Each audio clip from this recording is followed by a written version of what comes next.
Bonjour à tous, aujourd'hui je vais faire une vidéo sur le deck de Aster Phoenix. Aster Phoenix, qui est un personnage de la saison 2 de Yu-Gi-Oh! GX, qui est le premier personnage qui arrive à battre sans tricher le personnage de Zen Trustel. C'est un personnage qui a à la fois des héros élémentaires dans son deck, mais également des héros de la destinée. Regardons ensemble de quoi son deck est composé.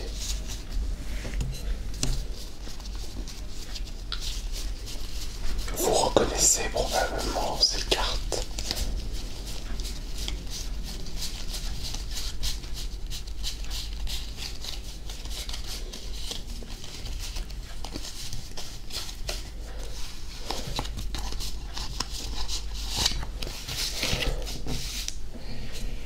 Commençons par parler des héros élémentaires.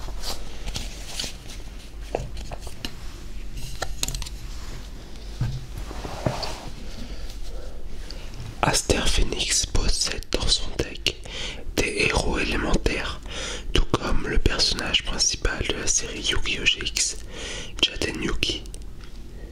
C'est d'ailleurs assez surprenant que Aster ait la place pour mettre des héros élémentaires dans son deck, tout en mettant des héros de la destinée.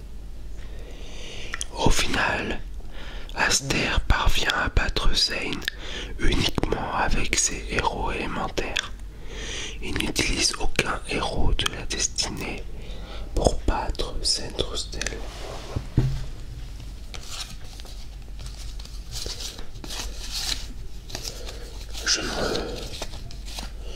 Je me souviens qu'il utilisa la polymérisation de Avian et de Burstinatrix contre Zane, mais qu'il créa un monstre différent du monstre de Jaden Yugi, avec les mêmes monstres, avec le même matériel de fusion. C'est la première fois que ça se produisait dans une série Yu-Gi-Oh! Deux monstres de fusion qui ont les mêmes matériaux de fusion.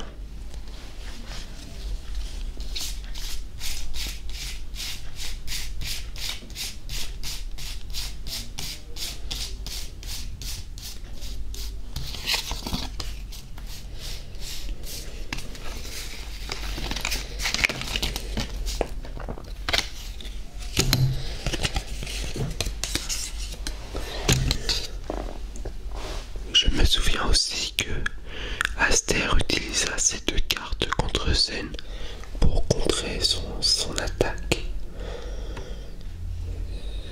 Zen utilisa un brouilleur de piège pour détruire le bouclier drainant de Aster, mais Aster répliqua avec son propre brouilleur de piège.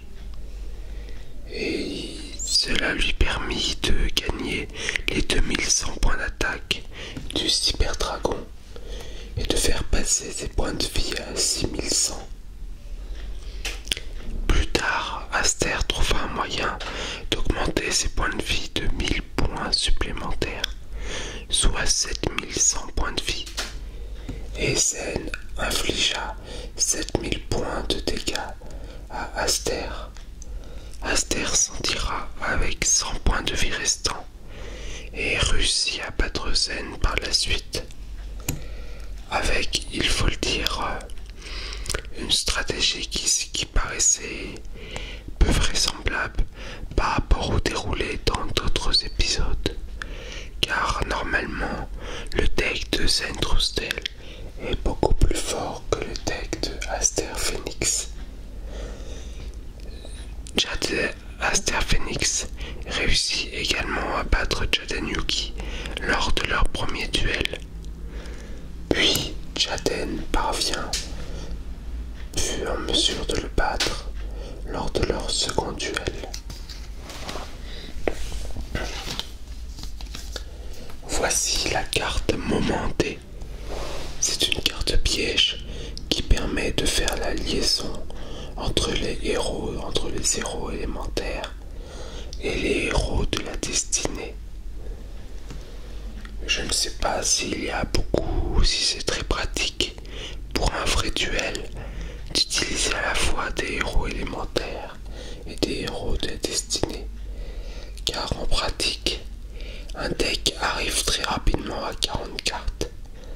Il faut donc faire un choix et ne garder que les cartes les plus utiles.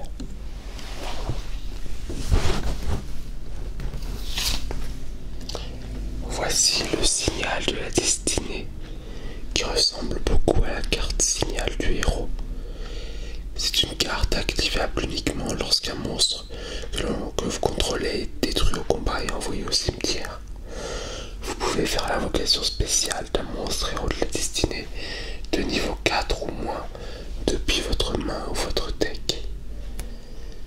On peut voir une sorte de clin d'œil à Batman, tout comme il y avait déjà un clin d'œil à Batman dans la carte signal du héros.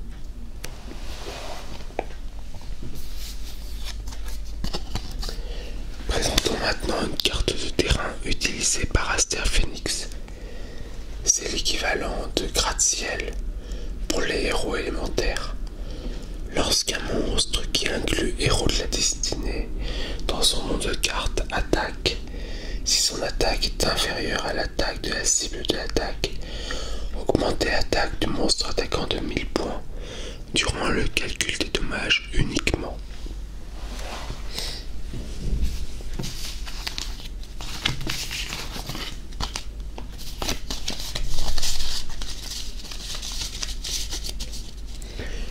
Présentons un peu maintenant les héros de la destinée.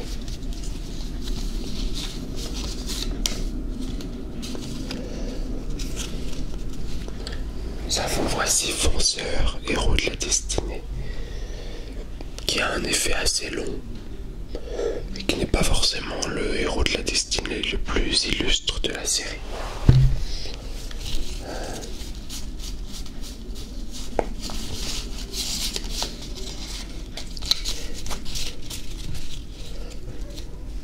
Voici Défenseur, héros de la destinée, qui fait un peu penser à Gardna le bouclier géant, car il dispose d'une défense de 2700 points. Par contre, lorsque Défenseur, héros de la destinée, est face recto sur le terrain, l'adversaire peut piocher une carte à chaque stand-by phase.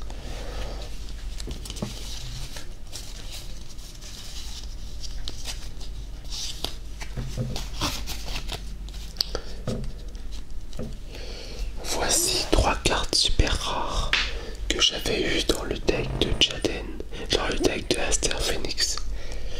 Destinée supérieure, qui permet de sélectionner un monstre héros de la destinée depuis son cimetière et de faire l'invocation spéciale d'un monstre héros de la destinée depuis votre deck dont le niveau est inférieur ou égal à la moitié de celui du monstre sélectionné.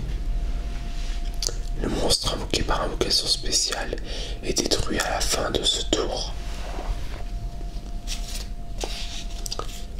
Voici la Terreur éternelle, qui permet de mettre 2 compteurs horloge sur la prison de la tour de l'horloge. Et voici la contre-attaque D, activable uniquement lorsqu'un monstre héros de la destinée que vous contrôlez est sélectionné comme cible d'une attaque. Détruisez le monstre attaquant. Après, c'est plus simple d'avoir une force miroir dans son deck qu'une contre-attaque D, pour être honnête. Mais par contre, il faut reconnaître que ces 3 cartes ont un visuel très travaillé. Ces 3 cartes ont un très beau visuel.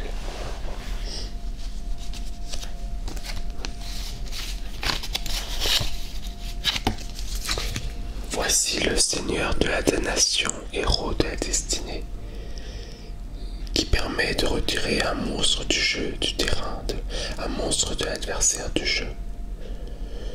Mais le joueur qui a utilisé cet effet ne peut pas combattre ce tour et les monstres retirés sera renvoyé sur le terrain de votre adversaire dans la même position de combat durant votre deuxième stand-by phase après activation.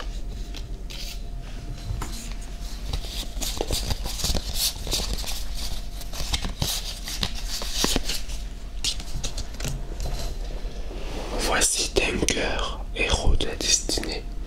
Attaque 1200, défense 1700. Vous pouvez envoyer une carte héros de la destinée depuis votre main au cimetière pour infliger 500 points de dommage à votre adversaire. Ce n'est pas forcément un effet très puissant, car il peut y avoir des inconvénients à se défausser de ces cartes. Et dans un duel à 8000 points de vie, 500 points de vie, ce n'est pas vraiment significatif.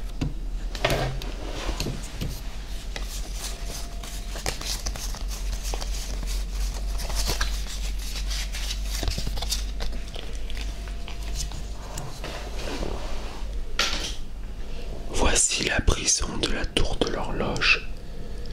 C'est l'une des cartes de terrain les plus puissantes du deck héros de la destinée. Mettez un compteur horloge sur cette carte durant chacune des stand-by phases de votre adversaire. Tant qu'il y a 4 compteurs horloge ou plus sur cette carte, vous ne recevez aucun dommage de combat. Lorsque cette carte avec 4 compteurs horloge ou plus est détruite et envoyée au cimetière, faites l'invocation spéciale d'un maître de l'effroi héros de la destinée depuis votre main ou votre deck. D'où l'importance de cette carte terreur éternelle qui permet de mettre 2 compteurs horloge sur prison de la tour de l'horloge. Car c'est un peu embêtant si prison de la tour de l'horloge est détruite avant d'avoir ces 4 compteurs. Une fois qu'il y a 4 compteurs, vous ne recevez aucun dommage, et si jamais elle est détruite, vous pouvez appeler le maître de l'effroi en renfort.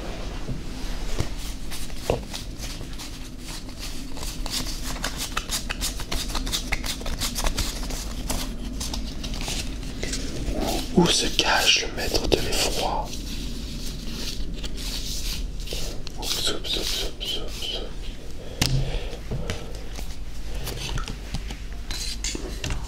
En attendant de retrouver le maître de l'effroi, voici Dogma, héros de la destinée. Attaque 3400, défense 2400. Cette carte ne peut ni être invoquée par invocation normale, ni être posée. Cette carte ne peut pas être invoquée par invocation spéciale, excepté en sacrifiant 3 monstres, dont au moins un héros de la destinée. Si cette carte est invoquée par invocation spéciale, divisez par 2 les points de vie de votre adversaire durant sa prochaine stand-by phase. C'est vraiment un bon effet. Surtout utilisé en début de partie, ça permet directement de faire passer les points de vie de l'adversaire de 8000 à 4000. C'est une des cartes les plus puissantes des héros de la destinée. Je suis un peu triste car il y a 2 cartes du deck héros de la destinée que j'avais en ma possession et que je n'ai pas retrouvées. Il s'agit de Plasma, héros de la destinée, qui dispose de 1900 points d'attaque et qui a un effet spécial très puissant, un peu similaire à celui de l'abandonné de Maximilien Pegasus. Et je possédais aussi la carte guerrier du disque, héros de la destinée, qui n'a que 300 points d'attaque, mais qui, lorsqu'il est invoqué depuis le cimetière, permet au joueur de tirer 2 cartes. Évidemment, la carte a été bannie car trop puissante, mais cela reste malgré tout une belle carte de collection pour le deck héros de la destinée.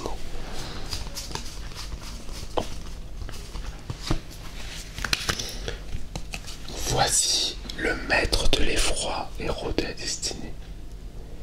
Il dispose d'un point d'interrogation en termes d'attaque et de défense. Si cette carte a été invoquée par invocation spéciale par l'effet de la prison de la tour de l'horloge, détruisez tous les monstres sur votre terrain que vous contrôlez, excepté les monstres héros de la destinée. Vous pouvez ensuite invoquer par invocation spéciale jusqu'à 2 monstres héros de la destinée depuis votre cimetière. Durant le tour où cette carte est invoquée par invocation spéciale, les monstres héros de la destinée que vous contrôlez ne peuvent pas être détruits et vous ne recevez pas de dommages de combat lorsqu'ils combattent. L'attaque et la défense de cette carte sont égales au total combiné des attaques d'origine de tous les monstres héros de la destinée que vous contrôlez, excepté cette carte. Donc en gros, imaginons que sur le terrain, il y a à la fois Fonceur, héros de la destinée, Dandy au diamant, héros de la destinée, et Dogma, héros de la destinée. 3400 plus 1400 plus 2100. Le maître de l'effroi aurait donc une attaque égale à 6900, ce qui est quand même très impressionnant.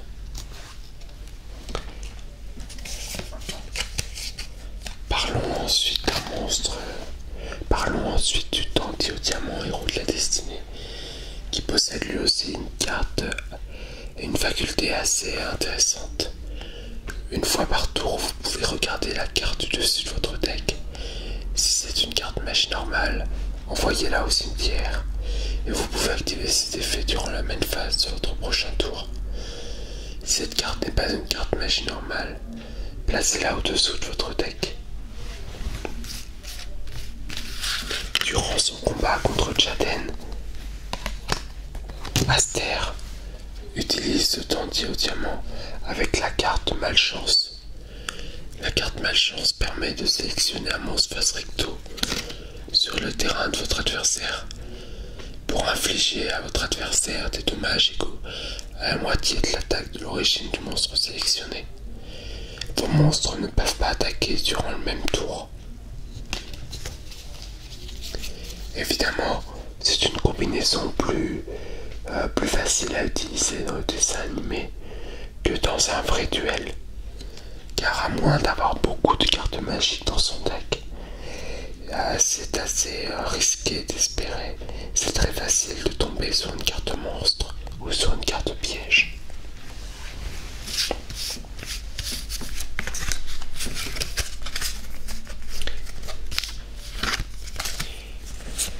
Il y a également d'autres cartes dont je n'ai pas parlé. Le bouclier, la destruction de la destinée, qui est une carte que Aster Phoenix utilise contre Zentrustel, qui permet d'envoyer 3 cartes au-dessus de votre deck au cimetière et recevez 1000 points de dommage pour chaque carte magique ou piège envoyée au cimetière de cette manière. Ce n'est pas un effet très intéressant. D'ailleurs, la carte en elle-même n'a aucun rapport avec les monstres héros de la destinée.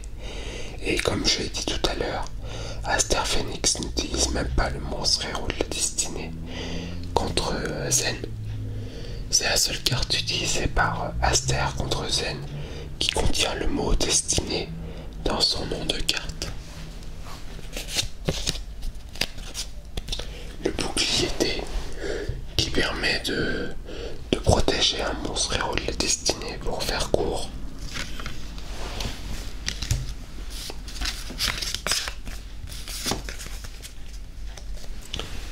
Le typhon d'espèce mystique, la renaissance du monstre et le pot de cupidité, qui sont des cartes que chaque dueliste dans le Kyo se doit de posséder. Évidemment, 2 des cartes sur les 3 ont été bannies des duels, des vrais duels. Je trouve cela un peu dommage pour la renaissance du monstre, qui peut-être aurait pu être limitée à un seul exemplaire, car c'est une carte vraiment symbolique du jeu.